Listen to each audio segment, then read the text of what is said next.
can you tell us, when you were forced to shut down, what went through your mind? What did you say to yourself and say, whoa?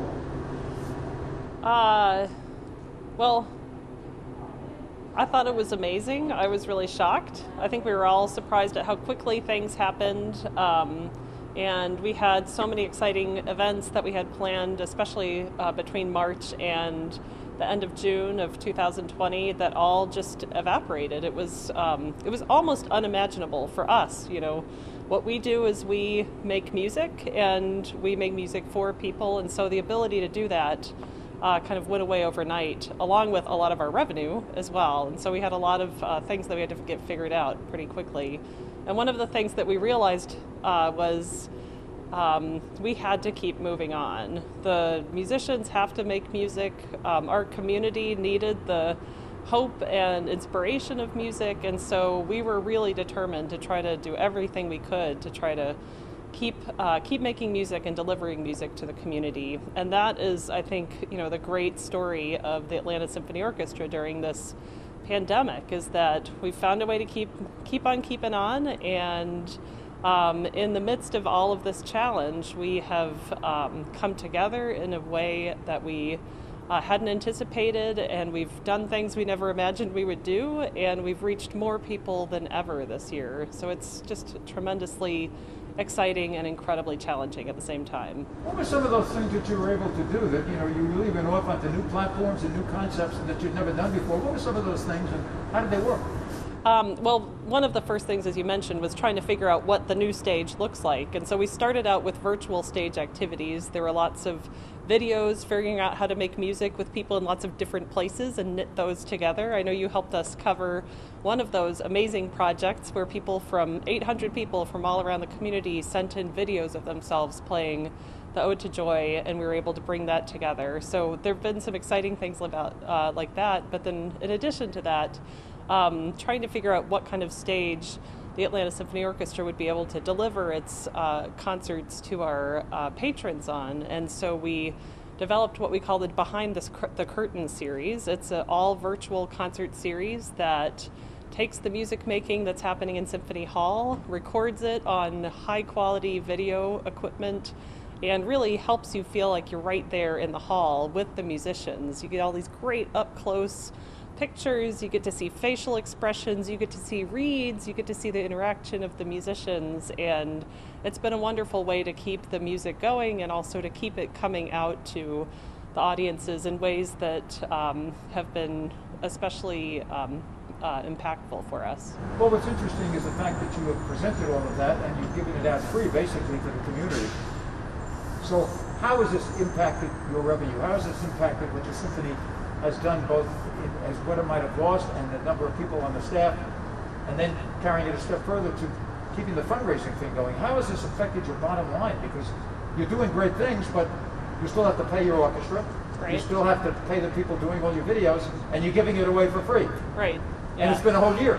Yeah, it has. Yeah, no, you add all that up together, and somehow miraculously on the end of this, we are anticipating to balance our budget for the 7th year in a row at the end of this year, which we're really excited about. And it's happened in lots of different ways. So part of it has been just tremendous sacrifice on the part of the team at the Symphony. We had to reduce some of our staff. We had to people took pay reductions voluntarily and have given back in so many different ways.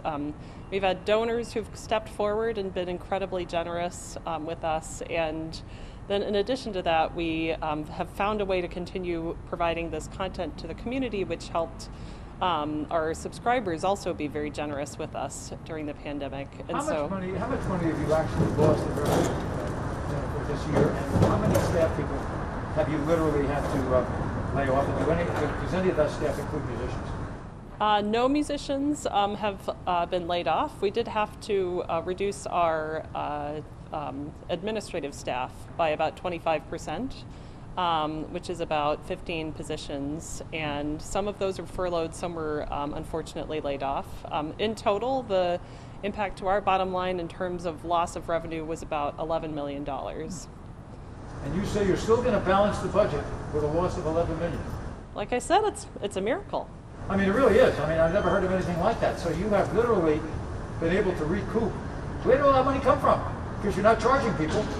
It's a lot of different, a lot of different places, mostly from the generosity of the community, the generosity of donors, our subscribers, and as I mentioned, these tremendous sacrifices that the team has made to really keep things moving on. And I think that's been one of the most heartening things for me is in the position that I'm in, I get to see all of these things to come together, and it's incredibly inspiring to see how everybody feels like we're a part of something much greater than ourselves, and we're willing to give to help keep making it happen. Well, in fact, you're giving me the headline, because the fact that you have balanced your budget after losing $11 million in an incredible year, that's extraordinary.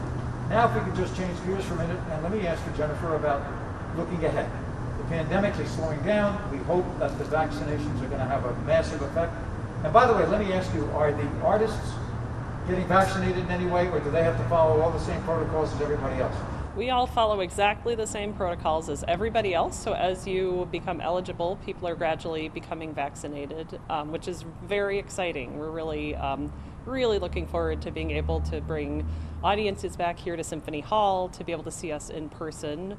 We'll keep providing our concerts digitally to people who either don't feel comfortable or aren't able to come and join us. And so this new digital way of doing concerts is going to be a permanent part of how we operate here at the Atlanta Symphony. Let me ask you about that. So what you're saying is that the orchestra will assemble on stage, they will put together a full presentation, and you'll digitally record it. I want you to say that back to me. You're doing that now? Right now what we're doing is we're just recording the concerts. There's no audience in the hall. We're just recording it. But in the future, so you're doing that now? Yep.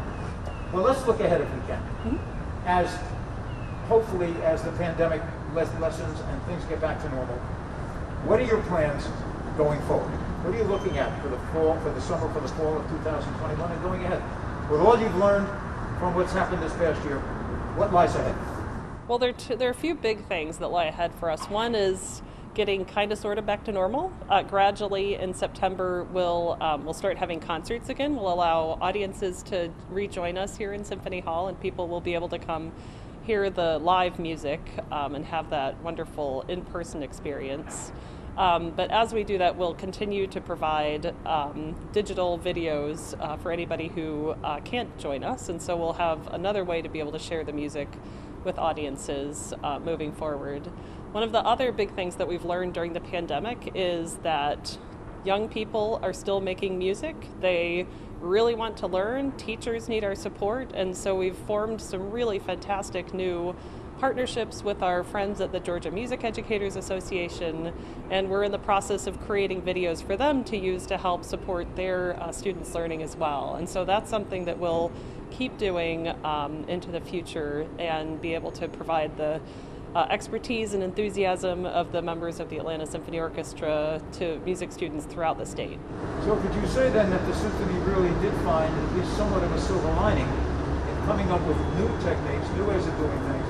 Presenting a digital concert is obviously something you never would have thought of. Well, not thought of, but you wouldn't have done. Are you really excited then about the added things that we'll be able to do going forward at the symphony? We are very excited about it. We feel like it'll help us refresh the Atlanta Symphony Orchestra, bring the music making into a whole new level, and also bring the music to a lot more people than we've been able to provide it to before. So we feel like it's kind of taking the Atlanta Symphony into a whole new era.